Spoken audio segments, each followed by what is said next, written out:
troisième week-end pour Johann Zarco sans marquer le moindre point depuis le début de la saison. Notre soldat Zarco a vécu un véritable calvaire le week-end dernier au Grand Prix de Catalogne. Et ouais, ça va pas fort dans le clan Honda en ce moment. Et depuis déjà de nombreux mois, Joan Mir cherche clairement une porte de sortie, Nakagami fait ce qu'il peut avec ce qu'il a. Marini était en PLS depuis le début de la saison. Et là pour Zarco, ça devient très difficile également. Il a donné des déclarations où il décrit son calvaire en Catalogne.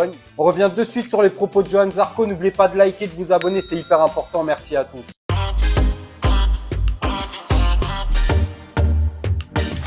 Bon, autant pour Yamaha, il y a quelques motifs d'espoir, d'amélioration. On a vu un nouveau package aérodynamique qui semblait quand même apporter quelque chose, même s'il faut encore trouver les bons réglages et continuer de cravacher pour rattraper petit à petit la concurrence. Mais pour Honda, c'est la bérésina. Les pilotes n'y sont plus, la machine ne fonctionne pas. Toutes les améliorations qui ont pu être testées n'apportent rien. Donc on se retrouve avec des pilotes dépités. Certains veulent même fuir le bateau, cherchent une porte de sortie pour la saison prochaine. Johann Zarco savait, à peu près comme les autres, là où il allait s'embarquer. Il savait que ça allait pas être facile, que ça allait être compliqué, qu'il allait falloir travailler sans forcément avoir de garantie, en tout cas à court moyen terme. C'était d'ailleurs le seul pilote quasiment à garder espoir, à garder un peu la tête haute, à voir le verre à moitié plein. Mais là, après le week-end de Catalogne, c'est quand même très difficile pour Johann Zarco. D'ailleurs, après la course de dimanche, il est parti directement s'isoler, sans parler à ses techniciens, sans aller voir les médias. Il a même fait sa récupération avant même de pouvoir s'exprimer avec les médias ou avec ses techniciens, avec son équipe. Johann Zarco était dépité, il nous a donné des déclarations concernant ce week-end en Catalogne. On revient sur les propos de Johann Zarco de suite.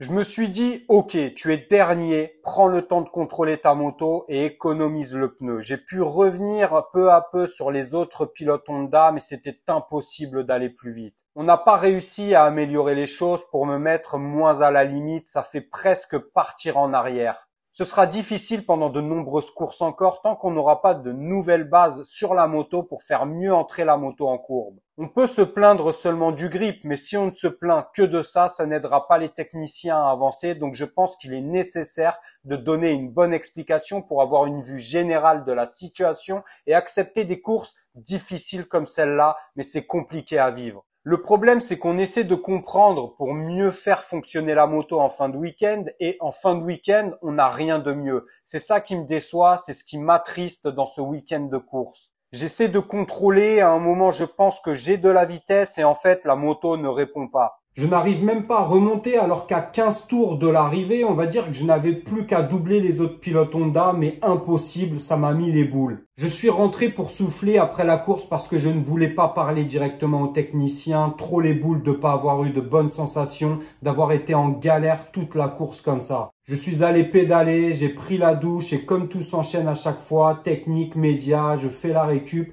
Là, je suis allé récupérer pour me calmer. Ce n'est vraiment pas marrant, terminer une course comme ça, ce n'est pas fun, mais c'est comme ça, il faut aller de l'avant et faire en sorte de rester un bon pilote. Je vois bien qu'ils ne sont pas contents de ce genre de résultat, mais pour le moment, on n'a aucune solution et c'est vraiment très difficile. On est toujours ces 4 mêmes pilotes qui ne suivent pas le groupe de devant et ça veut vraiment dire qu'il y a un problème. En Catalogne, j'ai mis cette énergie en course, mais je me suis retrouvé avec une moto que je ne pouvais pas gérer. Bon, que dire mes amis, à part espérer que Honda trouve quelques petits trucs en attendant de vraiment pouvoir améliorer la moto. En tout cas, c'est tout ce qu'on souhaite à Zarco. On se retrouve au Mugello dès ce week-end. Encore d'autres vidéos sur la chaîne. N'oubliez pas de liker celle-là, de vous abonner, c'est important. Et puis on va croiser les doigts pour que Honda arrive petit à petit à offrir un package plus performant à Johann ainsi qu'aux autres pilotes Honda. C'est tout ce qu'on peut espérer. L'avenir nous le dira. Prenez soin de vous, de vos proches. À demain sur Vincent IGP. Ciao.